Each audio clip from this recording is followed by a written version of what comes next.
titik baliknya itu waktu Krismon Pak Basri Pak. Waktu Oke. Krismon itu toko kan susah Pak. Yes. Jadi pendapatan itu berkurang jauh Pak. Jadi Hmm. berkurangnya banyak. Dan ternyata di bisnis ini yang di asuransi saya Ya. malah dapatnya gede gitu Pak. Oke. Jadi paling enggak hidupnya itu lebih bermakna daripada kamu Ya. cuman kamu tetap ngopi, Mm-mm. nggak ada beda. Kamu Mm. tetap ngopi, tapi kamu ngopi, kamu bermanfaat untuk yang lain. Kamu Ya. cerita, paling enggak temenmu misalkan ada kesulitan keuangan, Ya. besok-besok kalau sampai ditinggal sama pencari nafkah utamanya, Pak, Mm-mm. Mm. mau nggak sih kamu bantuin?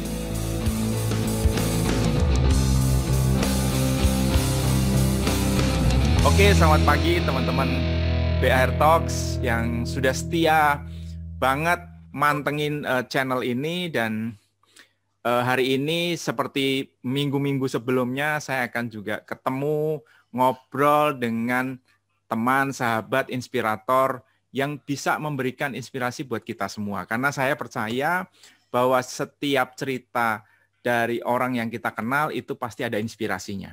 Bisa kita ambil semua, bisa kita ambil sebagian. Atau mungkin kalau nggak berguna ya nggak usah diambil. Kan gitu ya, simple. Nah, teman-teman BR Talks mungkin kalau selama ini berpikir bahwa membuka usaha itu atau memiliki usaha itu harus bikin sesuatu. Harus jualan sesuatu atau bahkan kadang-kadang kalau belum buka toko itu kayaknya belum punya usaha rasanya gitu ya. Nah, saya akan coba balik cara berpikir itu dengan inspirasi dari ibu yang saya undang pada pagi hari ini.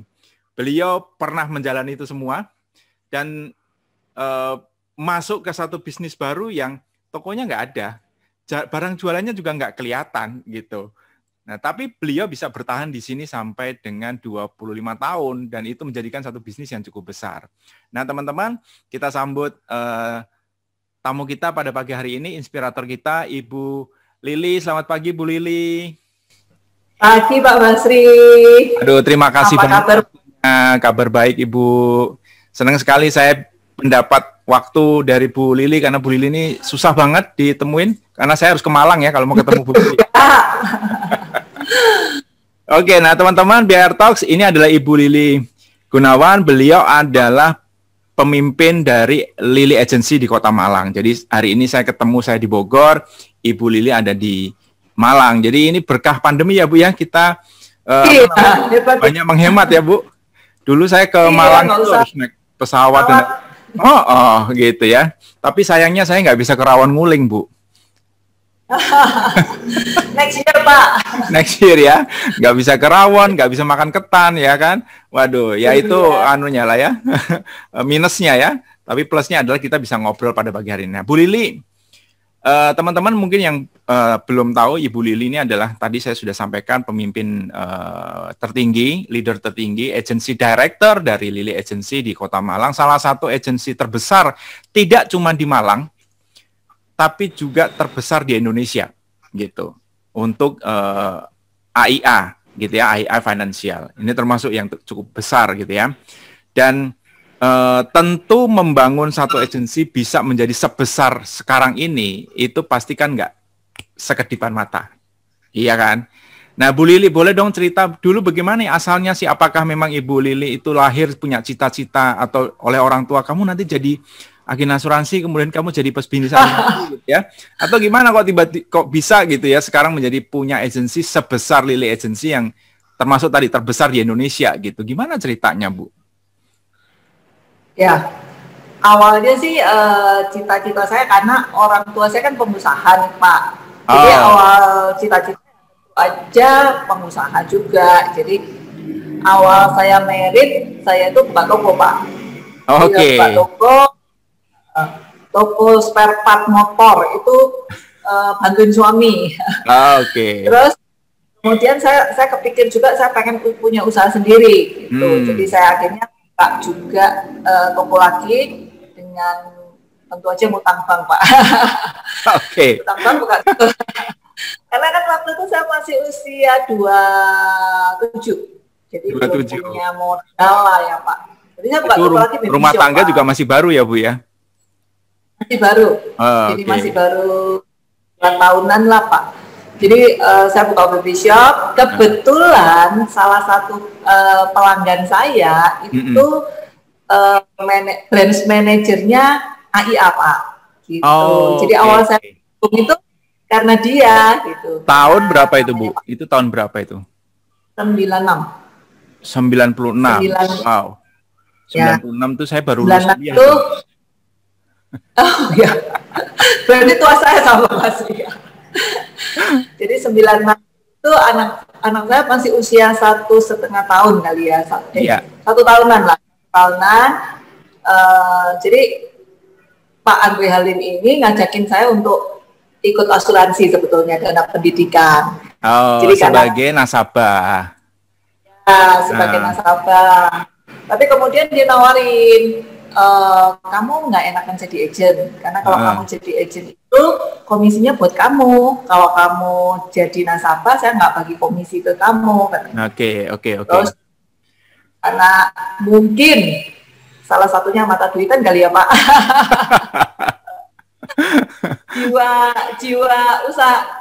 jiwa usahanya keluar gitu. Komisinya berapa sih? Terus dia sebutin angkanya. Terus saya pikir ya ada salahnya juga ya.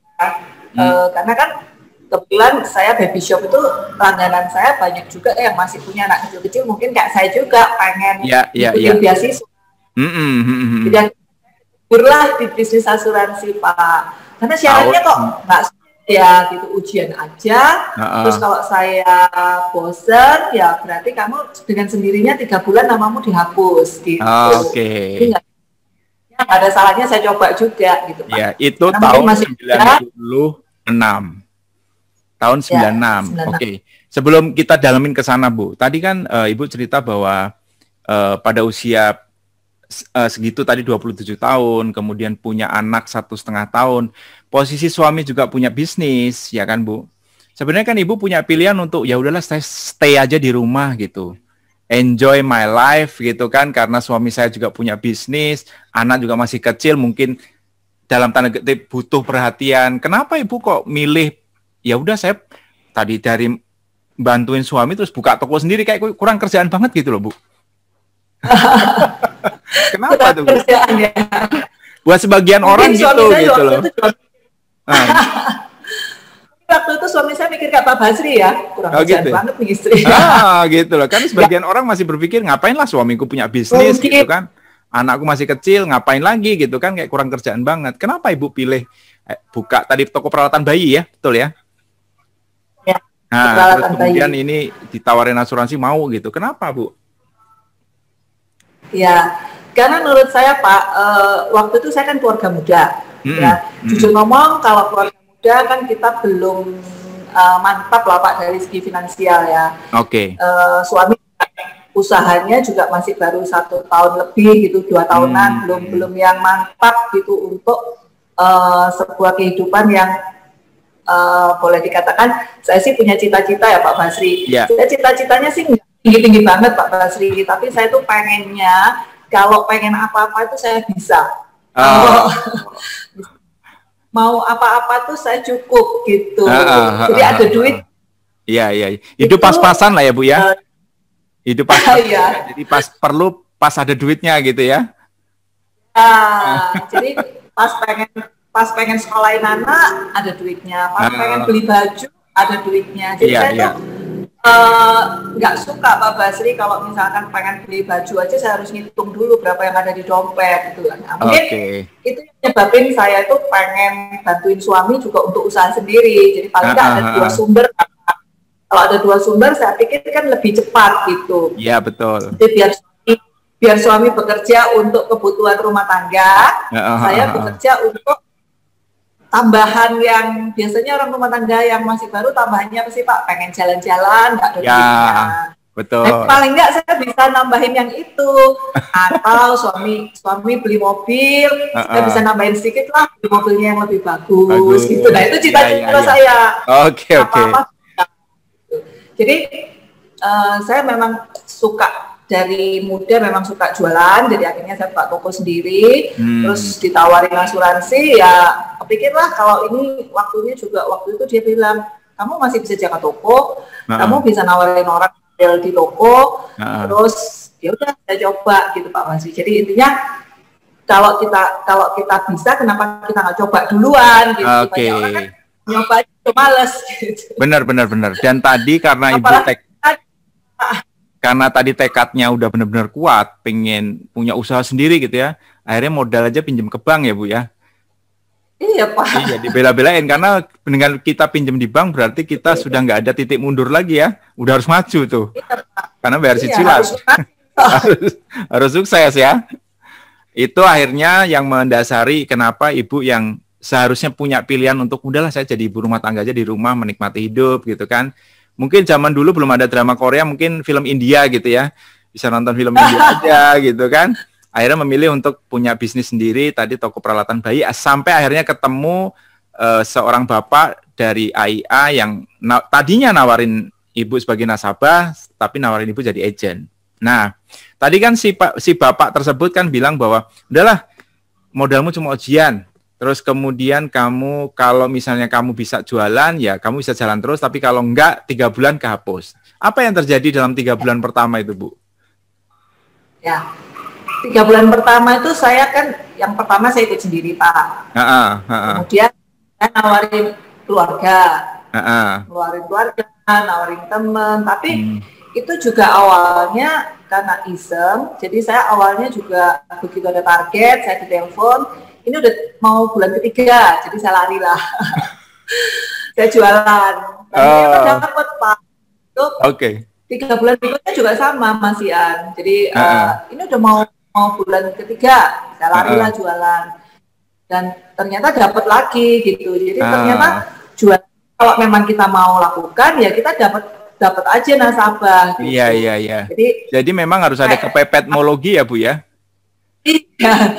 Sampai leader saya waktu itu ngomong Pak, saya agen ular katanya. Habis makan ayam 1 tidur 2 bulan. Habis makan kambing 1 tidur lagi 2 bulan kan. Iya. Tapi karena terus diingetin gitu ya, jadi akhirnya ibu tuh bisa sukses melewati 3 bulan berikutnya dan 3 bulan yang lainnya ya, sampai akhirnya nggak terasa sudah 25 tahun ya. Ya. Luar biasa. Jadi, titik baliknya sih Pak Basri waktu Krismon. Oke. Tahun 98 ya. Ya, saya kan udah 2 tahun nih. Jadi waktu titik baliknya itu waktu Krismon Pak Basri Pak. Waktu Krismon itu toko kan susah Pak. Yes. Jadi pendapatan itu berkurang jauh Pak. Jadi berkurangnya banyak. Dan ternyata di bisnis ini yang di asuransi saya malah dapatnya gede gitu Pak. Jauh lebih gede dari yang di toko. Dan saya nggak perlu karyawan, nggak ada barang macet. Saya pikir kenapa nggak saya tekunin bisnis ini ya. Jadi dari titik itu saya serius Pak di bisnis ini, mulai nggak usah diingetin lagi. Saya mulai rutin ngantor, saya udah mulai rutin rekrut gitu. Saya ajak teman-teman saya rumah tangga yang saya rasa punya banyak waktu juga kayak saya, karena kalau anak-anak masih bayi kan kita repot Pak. Tapi begitu anak-anak sudah beranjak 1 tahun, harusnya kita udah nggak terlalu repot. Gitu. Betul. Saya ajakin mereka dan mereka kok mau gitu. Dan mengalirlah Pak sampai dengan hari ini. Oke. Nah Bu, tadi kan Ibu kan bicara krisis nih ya tahun 98. Apakah yang terjadi di tahun 98 sama dengan krisis yang terjadi sekarang ini gitu? Ya di mana Ibu kan sudah ngerasain beberapa kali macam krisis ya, beberapa kali krisis lah. 98, 2008 sampai 2008. Tadi Bu cerita bahwa ya tahun 98 bisnis sektorial lah ya, jualan peralatan bayi itu sektorial, dan sebenarnya kalau dipikir-pikir seharusnya peralatan bayi itu nggak laku ya, karena kan bayi ada terus ya. Iya, tapi ternyata ngedrop juga ya. Nah, apakah rasanya sama Bu dengan sekarang? Iya, kalau Krismon waktu itu dengan sekarang, mungkin sekarang lebih mendunia ya Pak. Lebih mendunia, iya. Jadi kan lebih mendunia. Jadi mungkin lebih lama lah Pak Basri daripada waktu 98. Cuman saya rasa apa yang kita jalanin di masa 98 dan di sekarang ini seharusnya sih kurang lebih sama. Cuman sekarang Pak Basri, karena kita udah, ini krisisnya bukan karena kita ekonominya tidak bisa bergulir lagi dengan bagus, tetapi krisisnya karena kita nggak bisa ketemu orang. Iya. Untuk benar. Itu yang paling benar. kan di sana Pak. Benar. Sedangkan kan kalau bisnis mau di toko, mau di rumah, mau bisnis online, itu kalau bisnis online masih mending, mau di toko, mau kayak saya di asuransi, itu sebetulnya kan kita harus ketemu orang. Iya. Susahnya yang sekarang kalau yang 2008 itu krisisnya masih bukan yang seperti ini. Seperti ini tuh ada ketakutan, Pak. Iya, benar. Tapi saya rasa semua harus kita lewatin. Kita udah belajar 1 tahun dari krisis ini, Pak. Betul. Belajar 1 tahun, kita udah tahu gimana caranya kalau kita nggak ketemu orang, mesti gimana caranya. Kayak saya sama Pak Basri sekarang lah. Iya, pada akhirnya kita ketemu jalannya ya. Selalu ada solusi ya. Selalu ada solusi. Iya. Jadi ada solusinya ternyata. Iya. Ibu kan tadi ya, titik baliknya adalah tahun 98, di mana Ibu mendapatkan satu kesadaran, ya itu ya, kadang-kadang kita krisis itu bawa hikmah ya. Bahwa ternyata krisis itu membawa penyadaran kan, tadi tahun 98 gitu kan. Nah kemudian pada tahun 98 setelah Ibu dapat penyadaran tersebut, apa sih sebenarnya yang Ibu lakukan sehingga Ibu bisa bilang bahwa oh ya 98 itu titik balik, bahwa aku adalah pebisnis yang berbeda dengan pebisnis sebelumnya gitu. Apa sih yang Ibu lakukan dari 98 sampai dengan hari inilah gitu, setelah perjalanan berarti berapa tahun tuh? 23 tahun 23 tahun ya.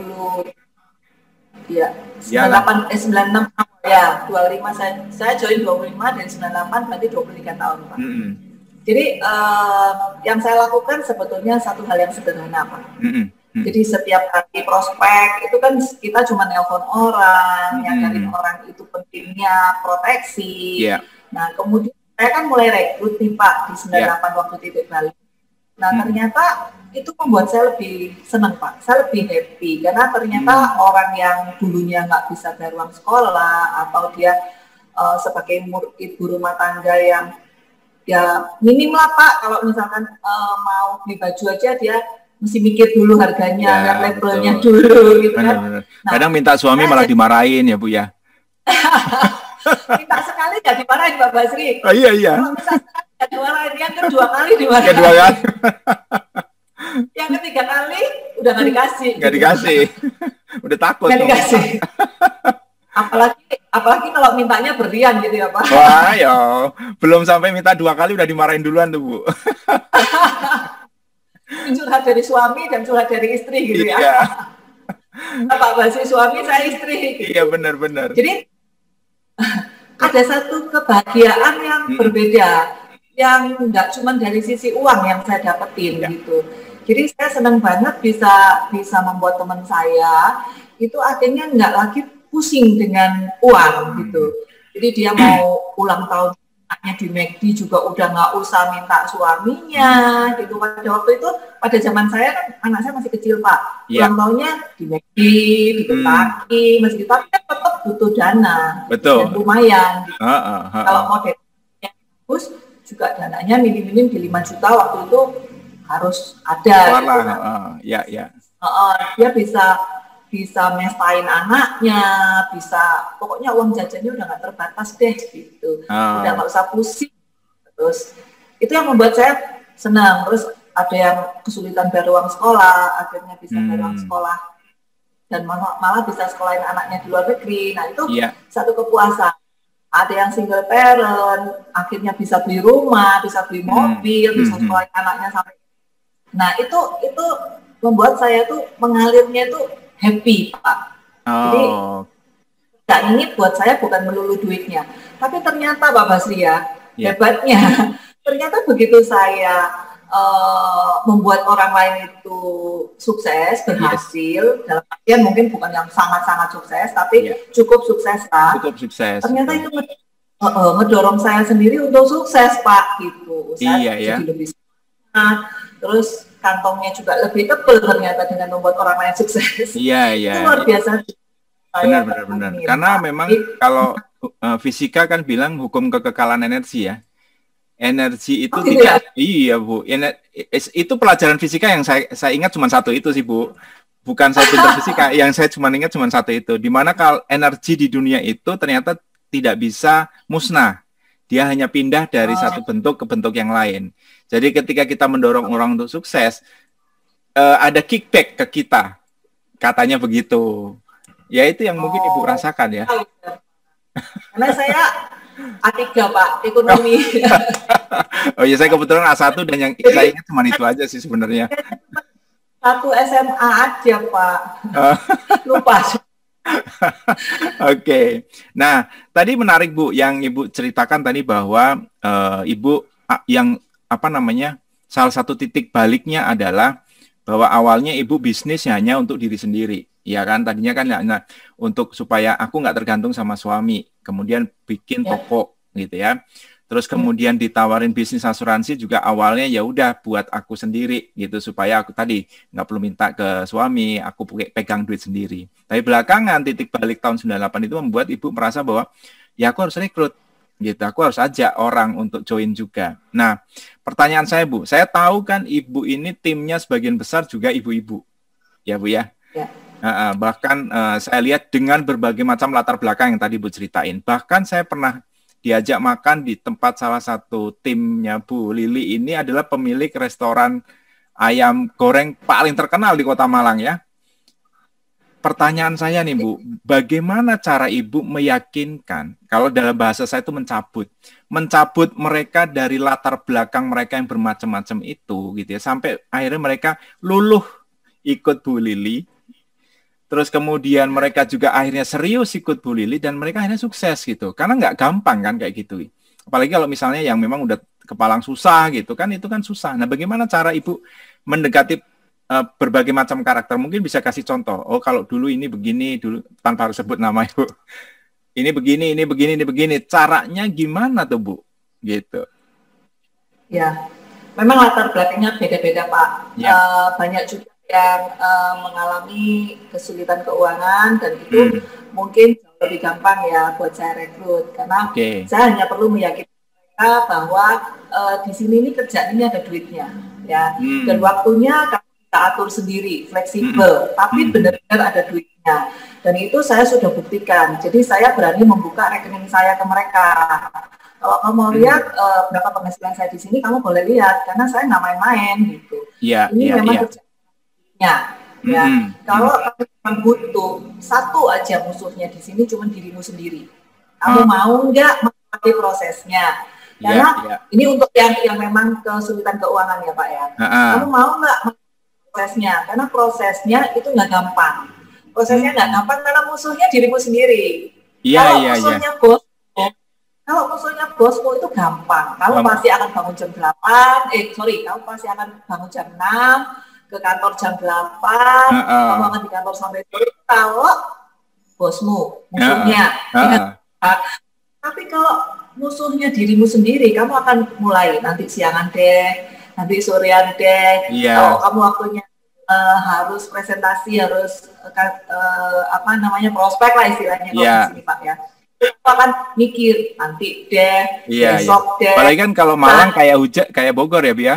Hujan nih, gerimis. Ya, ntar dulu deh, gerimis. Itu ya susah ya karena mengalahkan diri sendiri itu ya. Jadi saya cuma ngomong sama mereka seperti itu. Kalau kamu mau, yuk kita sama-sama lakukan. Karena kalau kita sama-sama lakukan, itu paling enggak kamu ada temennya, gitu, lakukan hal yang sama.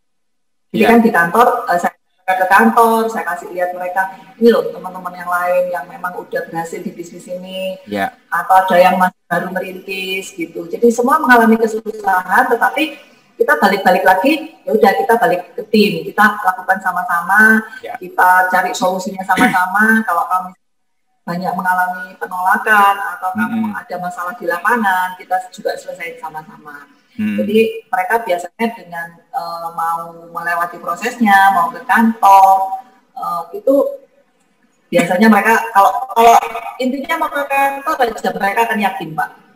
Oke. Nah kalau yang Kalau yang memang udah nggak ada masalah dengan keuangan, banyak juga sih mami-mami yang iya benar-benar. Mami-mami Sosialitas. yang ya, jemput sekolah, habis itu ngopi sambil nungguin anaknya di sekolah, ngopi, foto-foto. Nah, itu nggak semuanya sih Pak, bisa saya rekrut nggak semuanya. Ada beberapa kantor itu saya rekrutnya sama mereka sih.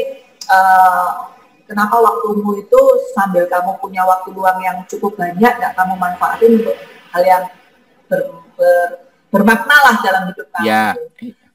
Kalau kan kamu udah nggak butuh duitnya, sumbangilah ke orang-orang itu, kamu akan menemukan kebahagiaan yang berbeda. Oh gitu ya. Jadi kalau kamu nggak butuh komisinya, kamu bagi-bagiin aja lah duitnya. Nah, buat saya juga nggak apa-apa. Saya baru ngomong gitu, Bu. Saya tahu isi hatinya Pak Basri. Iya. Oke. Jadi paling enggak hidupnya itu lebih bermakna daripada kamu cuman kamu tetap ngopi, nggak ada bedanya. Kamu tetap ngopi, tapi kamu bermanfaat untuk yang lain. Kamu cerita, paling enggak temenmu misalkan ada kesulitan keuangan, besok kalau sampai ditinggal sama pencari nafkah utamanya, Pak, mau nggak sih kamu bantuin? Saya tanya ya gitu, mau nggak sih kamu bantuin? Misalkan nih, temenmu jadi janda, terus mereka ngutang nih untuk uang sekolah, untuk biaya hidupnya 20 juta. Betul. Atau nggak usah 20 juta deh, 5 juta. Kamu pinjemin nggak? Terus dia bilang, pinjemin kalau ada duit. Terus bulan depannya datang lagi, 5 juta lagi, dipinjemin lagi nggak? Mulai mikir gitu. Nah, kalau misalkan mau sampai kapan gitu? Benar. Ada berapa banyak? Benar. Kalau apalagi kalau minjem kan harus balik. Bisa balikin kan gitu. Itu kan harus dipikirin juga. Ya. Belum balikin udah minjem lagi bulan depan. Nah, ya itu makanya. Karena butuh kan Pak untuk bayar sekolah dan lain-lain. Nah, akhirnya saya ngomong sama dia cuma seperti itu. Mau nggak sih hidupmu lebih bermakna? Kerjaan ini juga tidak mengurangi aktivitasmu yang sehari-hari. Tetap aktivitasmu yang kamu pakai itu juga yang jam nunggu sekolah itu loh, untuk ngopi. Kamu nanti pulang, kamu punya kerjaan yang lain, ya lakukan aja.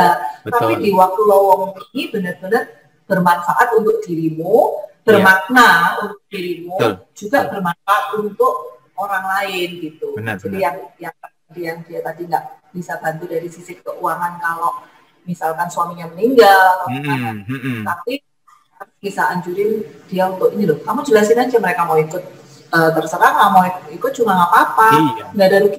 Nggak ada ruginya buat kita, betul. Nah, jadi mungkin karena saya tekanin kenapa hidupmu nggak mau lebih bermakna, mungkin itu Pak, mungkin loh ya Pak. Mungkin itu.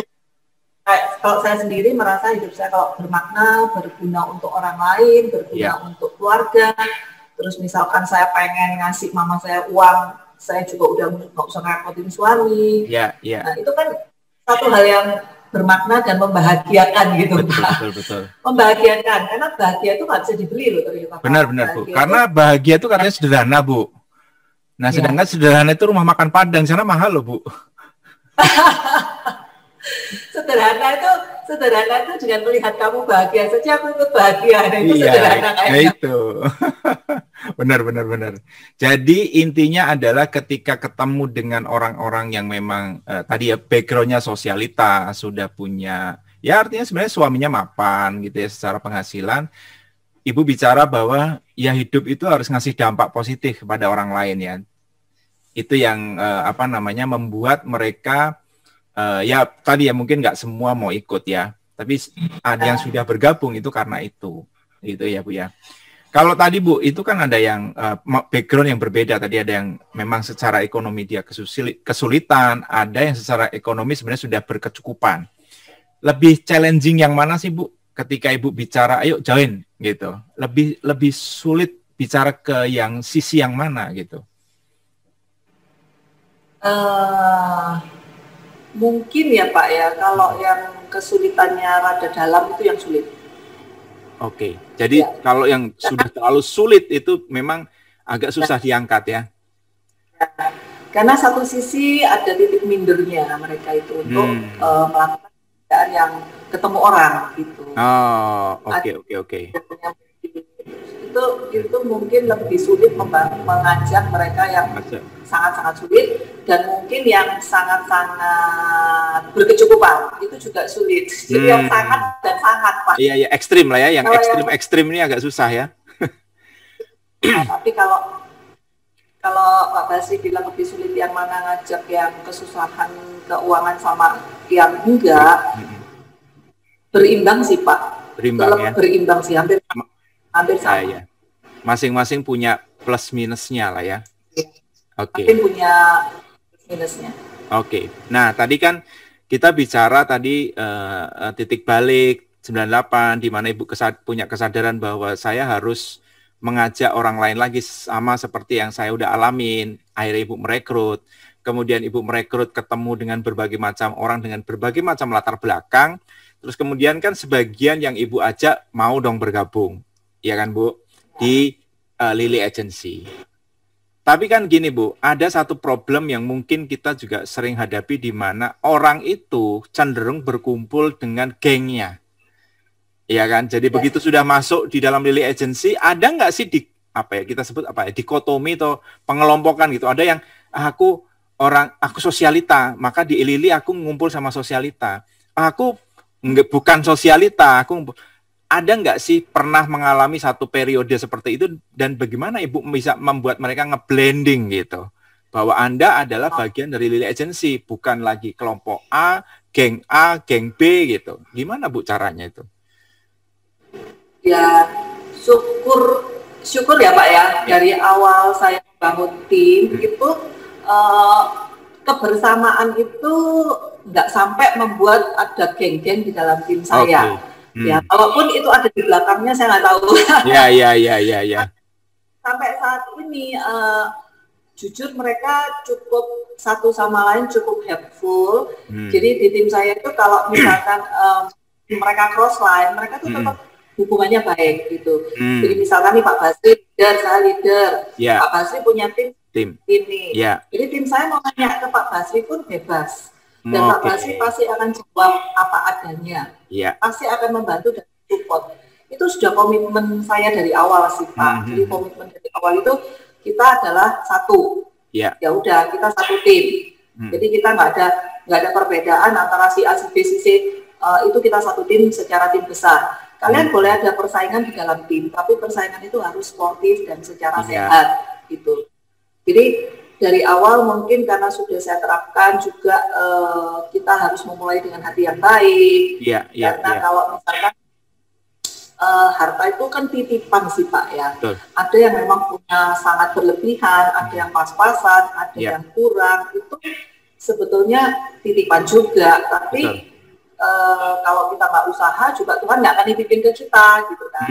Jadi itu saya tanamkan awalnya mungkin yang kebersamaan dari hati yang baik. Yang kedua, kalau hati yang baik kan tentu aja nggak ada rasa iri hati.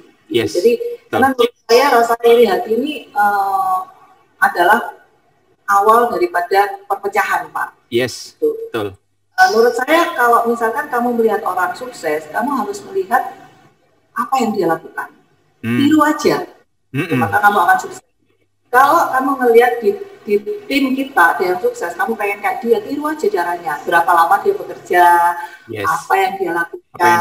Jadi hal-hal seperti ini yang harusnya tertanam di tim saya pikir. Jadi puji Tuhan sampai hari ini sih mungkin ada sedikit clash gitu, biasa lah Pak.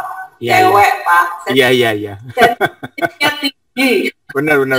Tapi ya syukur bisa kita selesaikan dengan baik-baik gitu Pak. Jadi sampai saat ini juga nggak ada perseteruan yang sampai membuat perpecahan. Jadi yang dibangun adalah suasana kekeluargaan ya, walaupun Lily Agency ini adalah sebuah lembaga bisnis kan, karena kan tetap aja bisnis kan ini kan endingnya, kekeluargaan dinomorsatukan. Oke. Nah, pertanyaan lanjutan lagi Bu, tadi berkaitan dengan orang dengan berbagai macam latar belakang. Oke, kita bisa persatukan mereka dengan satu kekeluargaan yang erat gitu kan. Tapi kan tetap saja balik lagi bahwa orang itu punya kemampuan yang berbeda-beda. Ya kan Bu? Sedangkan kita tahu asuransi ini rumit. Kadang-kadang kita harus jadi dokter, Ya nggak, Bu? Ya. Kita harus ngerti angioplasti, Alzheimer. Ya kan kadang-kadang kita harus jadi dokter gitu kan. Ya. Nah, sedangkan tim kita ini kan pasti dari berbagai macam latar belakang dengan berbagai macam masalah hidupnya dan juga berbagai macam daya serap. Nah, bagaimana Ibu bisa membuat tim Ibu ini memiliki minimal kemampuan yang memang harus rata-rata dimiliki oleh seorang agen asuransi? Karena itu kan tercermin dari hasil dong, Bu. Kalau kita lihat kan hasil Ibu bagus, pasti timnya juga pasti bagus. Nah, bagaimana cara Ibu memaksa tim Ibu untuk menjadi, ya kamu rata-rata lah, gitu. Kalau bisa di atas rata-rata menguasai ilmunya lebih bagus, gitu. Bagaimana cara Ibu mendrive mereka, gitu? Ya, saya sih kalau di agensi rutin ngadain kelas, Pak. Jadi dari 23 tahun yang lalu. Wow, iya. Itu saya ada kelas yang setiap Senin pagi, itu namanya Grand Entry, Monday Morning Meeting. Terus setiap Kamis juga ada kelas. Jadi, dan sekarang kita tambah lagi dengan hari Rabu, Pak. Jadi kelas Senin itu kita update tentang perusahaan ini bikin apa sih? Oke. Iya. Gitu ya. Ada produk baru apa? Program apa? Apa, pengumuman apa, memorandum apa yang baru. Betul, itu kita update. Betul. Dan itu agent wajib datang, Pak. Wajib.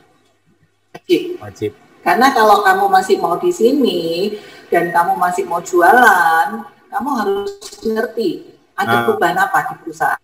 Ya. Kalau kita bicara wajib, apakah ada reward and punish gitu, Bu? Kalau yang datang dapat reward apa, kalau yang nggak datang dapat punishment apa gitu, ada nggak? Sampai saat ini sih saya belum ada kayak punishment gitu ya, Pak. Perlu ya. Mungkin secara ini saya terapkan kalau misalkan kamu datang ke kelas yang update aja nggak mau, kalau dia misalkan nanya-nanya memorandum dan lain sebagainya, biasanya kita suruh baca sendiri. Dan itu nggak gampang. Baca nggak mau, datang nggak mau, kan juga ngomong ibu-ibu paling baca toh, Pak. Padahal di rumah kalau anaknya nggak mau belajar, dia marah-marah, Bu. Parahin. Tapi dia sendiri nggak usah. Ya. Gitu, Pak. Jadi baca dulu sendiri. Jadi rata-rata daripada mereka baca sendiri kan mendingan dengerin gitu. Kalau dengerin kan lebih. Jadi, biasanya sih kalau mereka merasa butuh mereka datang gitu. Terus kita ada lagi kelas Kamis, Pak. Kelas Kamis itu untuk kelas yang mereka lebih serius mau menjalani bisnis ini. Karena orang join kan tujuannya macam-macam, Pak Basri. Yes. Ada yang tujuannya benar-benar cari duit. Iya. Ada yang tujuannya sekedar cari komunitas. Ada yang macam-macam lah, Pak. Ada sekedar mengisi peluang gitu. Jadi saya bebasin. Intinya kalian tahu tanggung jawab dan tahu aturannya. Iya. Karena kalian mau lama, kalian tahu aturan. Terus paling nggak kalau kalian masih mau jualan, kalian tahu produknya ini apa, update-nya apa, aturan yang baru gimana gitu. Nah, kelas Kamis ini untuk yang lebih serius, yang memang benar-benar di sini untuk sebagai penghasilan. Gitu. Biasanya mereka kelas Kamis ini. Gitu. Terus kita ada hari Rabu itu ada kelas training. Jadi di situ trainingnya juga isinya macam-macam, Pak. Bedah polis, bedah produk. Jadi paling nggak mereka punya intinya kalau mereka jualan, mereka udah tahu lah apa yang mereka jual. Iya. Jadi kalau ketemu nasabah ngomong apapun, udah bisa handle ya objection-nya ya. Ya. Oh, jadi memang dibikin klasifikasi ya. Jadi tidak semua agent dikumpulkan di satu kelas, kemudian dikasih selalu materi yang sama seragam. Jadi ada yang serius, yang mungkin dikasih materi yang lebih serius gitu ya. Oke. Nah, Bu, ini udah 40 menit lebih nih, udah mau 45 menit nih, Bu. Nggak berasa kan? Nggak berasa. Nah, ini pertanyaan terakhir nih. Ya itu, Bu, kalau udah ngobrol memang kadang-kadang nggak berasa, nanti 1 jam aja. Ketemu lagi, Pak. Iya. Nah, ini pertanyaan terakhir. Tadi kan, Ibu sekarang tim agent ada berapa, Bu ya? Total, nggak cuma agent, dengan leadernya. Sekitar 120-an, Pak. Wow, 120, dan itu tidak cuma di Malang ya, karena setahu saya ada tim Ibu juga ada di Surabaya ya, dan di beberapa kota lain. Nah, pertanyaan saya adalah begini. Ibu kan istri. Kemudian ibu juga ibu dari 2 orang putra ya. Nah, ibu dari 2 orang putra. Dan salah satu putranya ini memilih satu profesi yang non mainstream ya, sebagai gamers profesional ya. Ini luar biasa lah, kalau menurut saya luar biasa gitu. Kemudian ibu juga pimpinan dari 120 orang anggota tim gitu. Bagaimana cara ibu bisa bagi waktu di luar, bahwa banyak ibu-ibu yang ketika diajak, aduh aku nggak punya waktu gitu. Atau baru misalnya punya satu bisnis yang belum terlalu menghasilkan, ya dia bilang, oh, aku nggak, waktuku udah habis untuk di sini. Sedangkan ibu tadi mengerjakan 3 peran sekaligus nih Bu. Gimana cara ibu bagi waktu? Ya, saya ngatur waktunya sih Pak, gini, kalau misalkan, kalau dulu anak-anak masih kecil itu masih lebih repot Pak, lebih reward lah. Ya pasti, jadi, pasti. Siapin bekal makan di sekolah, kan istirahat bekalnya. Benar. Itu intinya kalau saya Pak, itu ngurus keluarga lebih utama, baru saya kemudian ke pekerjaan. Jadi kalau ini ngomong yang dulu apa yang sekarang Pak Basri? Boleh dulu, boleh sekarang, karena kan mungkin ada yang masih anaknya masih kecil gitu kan. Ya. Kalau dulu saya pagi bangun, saya atur dulu mereka kira-kira sekolah bekalnya udah siap apa belum. Terus kan mesti ngantar jemput juga gitu. Nah, terakhir saya pikir potensi saya ini untuk ngantar sama jemput, ngantar les jemput, ngantar renang jemput gitu kok sayang ya gitu. Benar. Nah, sudah anak saya SD kelas yang 1 kelas 1, yang 1 kelas 3, saya mulai mampir Pak. Jadi saya pikir hitung biayanya, sopir itu berapa, dan potensi saya seharusnya kalau pekerjaan saya yang tersebut ya digantiin sopir, saya bisa dapat berapa. Ternyata berapa puluh kalinya saya bayar sopir. Iya. Plus dampaknya sopir dan keluarganya bisa hidup karena ibu. Iya. Benar. Jadi saya mulai atur waktu. Jadi yang saya pelajari juga, yang saya pelajarin di asuransi ini juga saya diajarin manajemen waktu Pak. Yes. Jadi saya belajar manajemen waktu itu di asuransi. Jadi saya mulai memanajemen. Ya.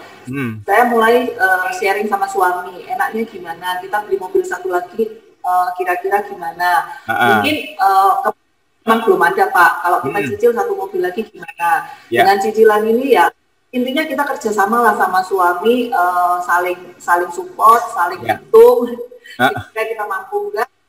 Dengan itu kita bisa bekerja lebih enggak, potensi kita yang seharusnya kita pakai untuk hal yang lebih besar, kita pakailah untuk hal yang besar. Jadi saya berpikirnya sama suami seperti itu.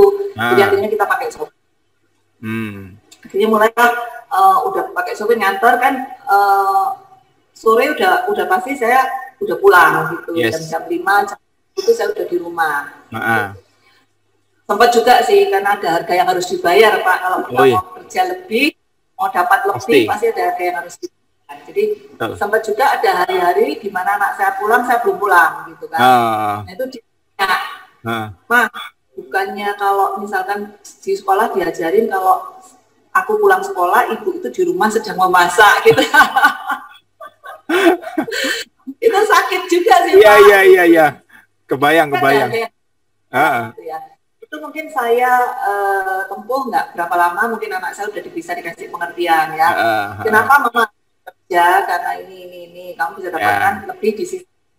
Kalau enggak ya kamu harus hidup, maksudnya ya bukan berarti suami saya nggak cukup, enggak. Tapi maksudnya kita nggak bisa yang lebih jauh yang seperti kita mau. Karena penghasilan 2 orang dengan 1 orang tentu beda ya Pak. Nah, saya mau waktu gitu. Jadi kalau sekarang sih udah jauh lebih enak Pak, anak saya udah gede, jadi pagi saya bisa olahraga dulu, pagi saya gym dulu seminggu 3 kali, kemudian baru kantor, terus saya kerjain step by step lah Pak, apa yang harus dikerjakan, jadi lebih ke manajemen waktu yang saya pelajari di asuransi. Iya. Dan saya kalau ada keperluan rumah tangga yang harus didahulukan, saya pasti akan dahulukan keperluan rumah tangga. Itu enaknya kerja di asuransi Pak. Iya ya.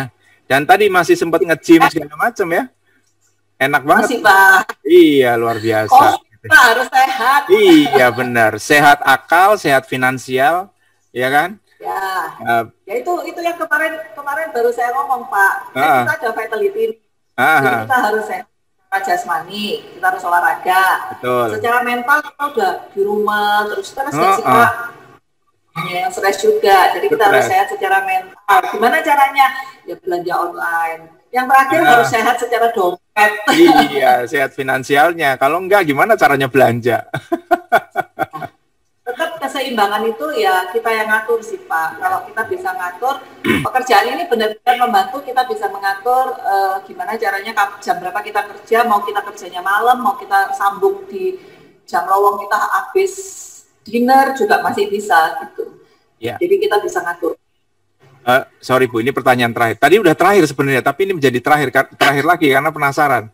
Bagaimana Ibu membuka waktu untuk tim? Kan tadi Ibu sudah cerita bahwa keluarga priority, tapi kan tim ini kadang-kadang kan suka ini urgent gitu. Misalnya tengah malam WhatsApp, telepon, bagaimana? Apakah Ibu membuka waktu anytime atau kita punya kesepakatan ya kalau udah jam segini nggak ada lagi WhatsApp, nggak ada lagi telepon, misalnya seperti itu. Ada nggak Bu seperti itu? Oh enggak sih Pak. Enggak, jadi ya? di tim saya kan rata-rata udah lama Pak.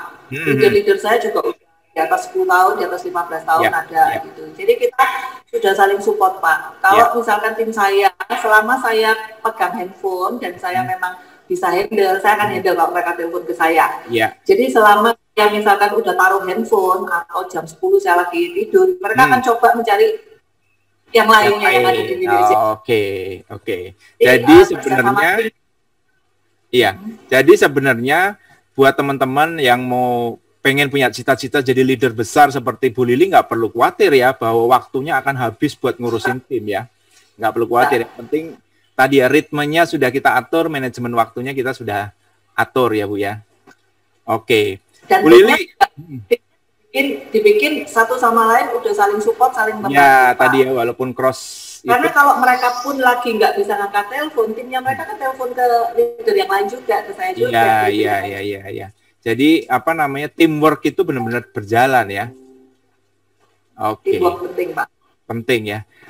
Oke, Bu Lili luar biasa, ini udah 40 hampir 50 hampir sejam sih sebenarnya, hampir sejam. Saya minta waktunya Bu Lili dan saya pikir saya dapat banyak banget ya tadi bahwa kadang-kadang memang kita butuh tadi kepepetmologi untuk bisa maju. Ya kan, tadi saya banyak belajar tadi bagaimana Ibu buka toko alat-alat bayi tadi yang sebenarnya kan suami pengusaha harusnya modal dari suami aja, enggak, mending kepepetmologi, pinjam ke bank supaya nggak ada mundur kan. Terus kemudian di asuransi tadi ketemu leader yang selalu bikin kepepet setiap 3 bulan sehingga akhirnya jadi seperti maju kan, dilecut gitu ya. Dan ketemu krisis yang membuat Ibu berpikir bahwa ini harus ada titik balik ya kan. Jadi kadang-kadang kita jangan menyalahkan situasi ketika terjadi krisis ya, karena mungkin di sana ada hikmah ya Bu ya. Dan tadi bagaimana mengelola sebuah tim sampai menjadi akhirnya satu tim yang besar, bahwa kita memang harus menyentuh akar persoalan mereka, bagaimana mereka supaya join di bisnis kita memang mendapatkan sesuatu sesuai dengan kebutuhan mereka, gitu ya, Bu Lili ya. Wah, luar biasa Bu Lili, terima kasih banyak atas banyak insight-nya, atas waktunya. Nah, jangan kapok ya Bu Lili, nanti anytime diundang. Sama-sama Pak Basri, thank you juga udah diajak sharing. Oke. Baik teman-teman BHR Talks, saya kira teman-teman juga banyak dapat pelajaran dari apa yang sudah disampaikan Bu Lili. Tidak perlu ada kekhawatiran lagi ternyata kalau teman-teman misalnya sebagai seorang ibu seperti Bu Lili bisa membagi waktunya dan tidak harus takut bahwa waktunya habis untuk ngurusin tim. Karena ternyata kalau manajemen waktu kita benar, ternyata kita juga bisa sukses. Bu Lili, sekali lagi saya terima kasih. Terima kasih Pak Basri. Semua sukses dan teman-teman BHR Talk sukses untuk kita semua.